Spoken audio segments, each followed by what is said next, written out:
باسم، جان واسه. پس این انتقام سخت تو رو کی میگیرن؟ لاکن ما دلپیچه گرفتیم، از بس کتلت مونده خوردیم. امام جان میگیرن، من مطمئنم عظما سر قولش هست. خیلی خری. امام جان بیا، اینم کتلت تازه که میخواستی. امام حاج قاسم، شما جاتون خالی، انتقام سخت اساسی گرفتیم. لاکن خیلی خری.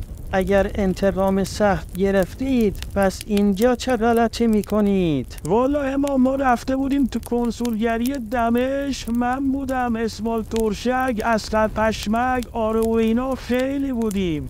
خلاصه رفتیم کنسولگری که بریم برای انتقام سخت که ناوافل ما رو ترکوندن. حالا ما به همه گفتیم زدیم، شما هم بگید زدیم. آره لاکن ببند. بذار یه لایو با سیدعلی بگیرم ببینم این انتقام سخته یا کتلت پارتی.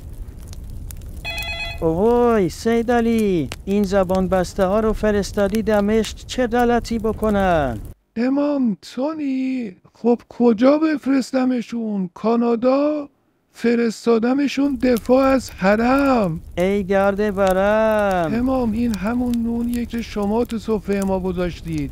مگه جنگ عراق را ننداختی که امامه ولایت رو تو تهران حفظ کنی؟ حالا منم به عنوان جانشینت دارم همین کارو میکنم. بد میکنم. لاکن دلخوش به این مقدار نباشید، به زودی کل نظام کتلت میشه. لاکن خفه.